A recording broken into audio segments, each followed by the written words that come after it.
Pay attention. Pain plus reflection equals progress. And from that principle, my company became the largest hedge fund in the world. Managing how much? $150 billion. But I learned that history of things that never happened in my lifetime before were important things to understand in order to predict the future. And we can get into that if you want. Please. So, Ray Dalio is the legendary billionaire investor who decoded the cycles of human history to predict financial crashes, build the world's largest hedge fund, and now to warn us about what lies ahead.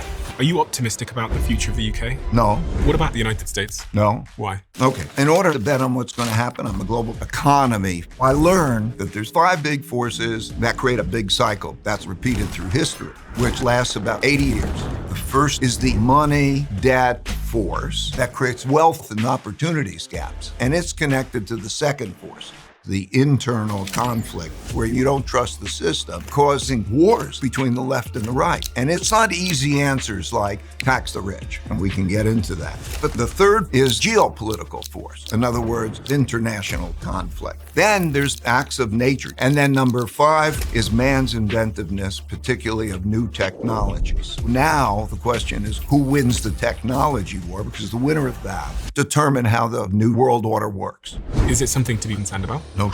The question is how you as an individual handle it. How do I as an individual handle it? So there's building your financial strength, flexibility, importance of being open-minded, and how to get more out of the minute, not how to work harder.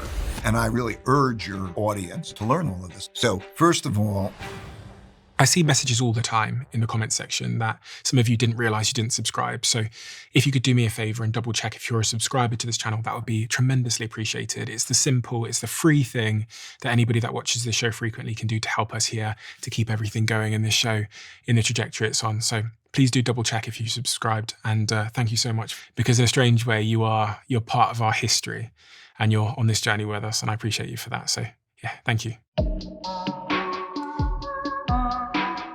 Ray, I want to describe to you who's listening right now. And the question I have for you is, what is the most important thing that this persona of person should be thinking about at the highest level right now? So the person that's listening is someone who is intent on improving their life. They're really interested in business, potentially starting their own business.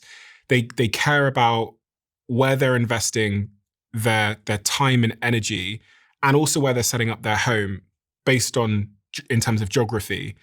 They are aspiring to accomplish some goal. They're probably between the age of 18 and 50, predominantly. And they are very, very interested in understanding what's happening in a world that feels incredibly scary, fast-paced, and uncertain at the moment. This is a very difficult question. But if I was going to ask anyone, it would have to be you. What's one of the first things they should be considering at this moment to safeguard their future, their family, their finances? I don't think it's a difficult question. I think it's very clear. They have to understand how the life cycle works. Okay. They have to understand how it works. We were just talking before, in the book, and there was the arc of the life cycle, right? And you have to understand that you're on an adventurous journey. Okay. And you have a certain nature, those qualities that make you have your preferences and so on.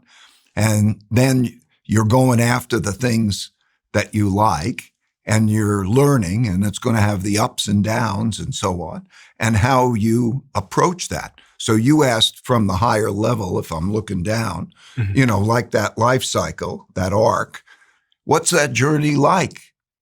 How do you approach it? What are your principles? How do you even learn how to approach it? That's why we're having these conversations, right? Yep. So that's clear. What's your nature?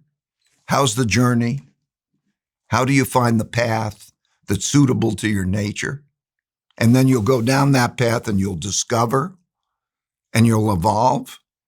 What's that like? That's what they need to know. You said, what's your nature? What do you mean by nature? People are born with, and then also their environment creates their different nature, We have our preferences, our inclinations. We think in a certain way. You chose to be entrepreneurial, okay? You're living out your nature, okay? This isn't for somebody else. Some people have a different nature, Okay. They would like to have the stability of a job and clarity and so on. So when you have your nature, you want to know that and then find the path that is going to be good for your nature.